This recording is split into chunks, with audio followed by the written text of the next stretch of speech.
এই একটি শব্দের জিকির আল্লাহ তাআলার কাছে আজকেই করবেন। যত কঠিন কিছুই জান না কেন, ঋণের বোঝায় চাপা পড়ে আছেন, আল্লাহ তাআলার কাছে দোয়া করবেন এই একটা শব্দের জিকির দিয়ে। সংসারে অশান্তিতে আছেন, আল্লাহ তাআলার কাছে একটা শব্দের নাম ধরে আল্লাহ তাআলার কাছে চাইবেন। এমন একটি জিকির আছে, এই জিকিরটি যদি করতে পারেন, আল্লাহ তাআলা বলেন এই জিকিরটি একবার করবেন, যত কঠিন কিছুই আল্লাহ তাআলার কাছে চান না কেন, আল্লাহ তাআলা তাই আপনাকে দিবে। খুশিছেন মনে হয় না? প্রশ্ন কমন পড়ে গেছে।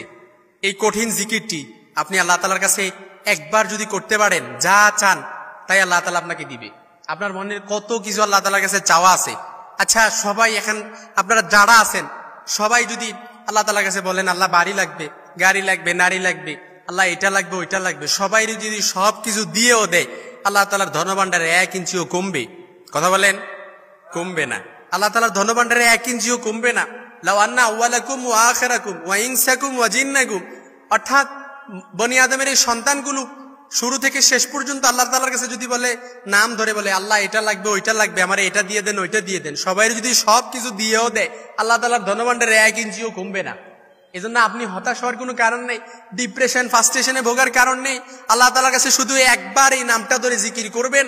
আল্লাহ তাআলা বলেন, বান্দা আমার কাছে যত কিছুই চায় না কেন, যত কঠিন কিছুই চায় না কেন, সব কিছু আল্লাহ তাআলা দিয়ে দিবে। সুবহানাল্লাহ বিহামদি। কারণ বান্দা যখন আল্লাহ তাআলার স্মরণ করে, আল্লাহ তাআলার স্মরণে বান্দার চিত্ত প্রশান্ত হয়ে যায়। আলা বিযিক্রিল্লাহি তাতমাইন্নুল কুলুব।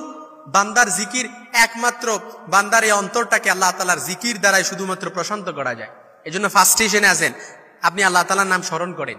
ডিপ্রেশনে আছেন, আল্লাহ তাআলার নাম স্মরণ করেন। বিপদে আছেন, আল্লাহ তাআলার উপর ইত্তেবা করেন, আল্লাহ তাআলার উপর হিম্মত রাখেন, ইস্তেআনাত করেন। এজন্য যত কঠিন কিছুই আল্লাহ তাআলার কাছে চান না কেন, এই একটা নামের শুধু জিকির করবেন, এই একটা নাম শুধু পড়বেন। আল্লাহ তাআলার কাছে যত কঠিন কিছুই চান না কেন, আল্লাহ তাআলা দিয়ে দিবে ইনশাআল্লাহুল আজিজ। এই জন্য আমি যদি আপনাদেরকে বলি, জিকির বা আল্লাহ স্মরণের 3টি পদ্ধতি রয়েছে। এই একটা শব্দের জিকিরটা কিভাবে করবেন, এর 3টি পদ্ধতি রয়েছে। 1 নাম্বার হচ্ছে আধ্যাত্মিক জিকির, অনেকে ধ্যানমগ্ন থাকে, আধ্যাত্মিক জিকির করে। আর একটা হচ্ছে যে জিকির, অর্থাৎ আধ্যাত্মিক জিকিরটা কিরকম, জল্পনা কল্পনার ভেতরে আপনি কথা বলতেছেন না, একদম চুপ, আপনার অন্তরের ভেতরে আল্লাহর শব্দটা জারি আছে, আপনার অন্তরের ভেতরে আল্লাহর জিকির জারি আছে, আপনার কলবের ভিতরে কলব আপনার সবসময় আল্লাহ তাআলা স্মরণ করতেছে, এটা হচ্ছে আধ্যাত্মিক জিকির। 2 নাম্বার হচ্ছে যে জিকিরে আপনার কল্পনার সঙ্গে সঙ্গে জিহ্বাও নড়বে, অর্থাৎ আপনি অন্তরে কল্পনা করতেছেন আল্লাহ, আবার আপনার জিহ্বাটাও নড়বে, এটা হচ্ছে 2 নাম্বার।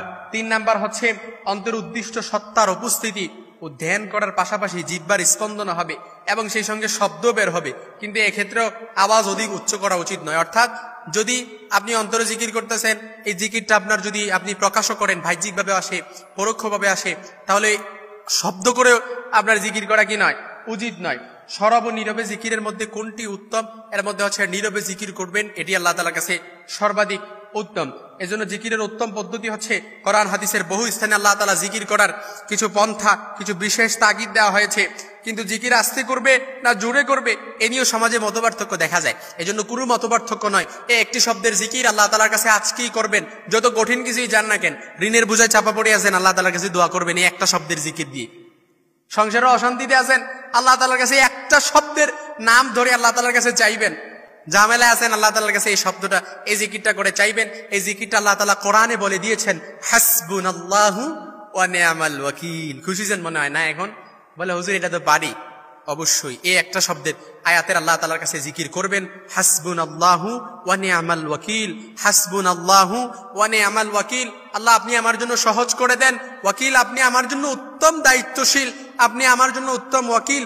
এটা বলে যখন আপনি আল্লাহ তাআলার কাছে বলবেন, আল্লাহ আপনি ছাড়ার কেউ নাই, আমি আপনার উপর ভরসা করি, ওয়া মান ইয়াতাওয়াক্কাল আলাল্লাহি ফাহুয়া হাসবু। আল্লাহ আমি আপনার উপর ভরসা করি, আপনি ছাড়া আমার জন্য উত্তম ভরসাকারী আর কেউ নাই। হাসবুনাল্লাহু ওয়া নি'মাল ওয়াকিল, হাসবুনাল্লাহু ওয়া নি'মাল ওয়াকিল, হাসবুনাল্লাহু ওয়া নি'মাল ওয়াকিল, হাসবুনাল্লাহু ওয়া নি'মাল ওয়াকিল।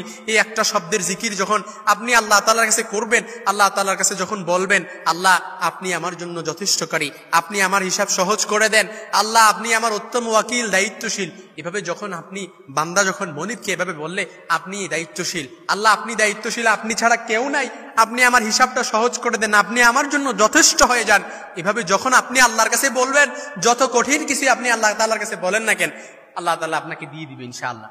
আপনি আল্লাহ তাআলার কাছে বললেন, আল্লাহ আপনি আমার জন্য দায়িত্বশীল, আপনি আমার ব্যবসায় বারাকা দেন, ব্যবসায় বারাকা দিয়ে দিবি।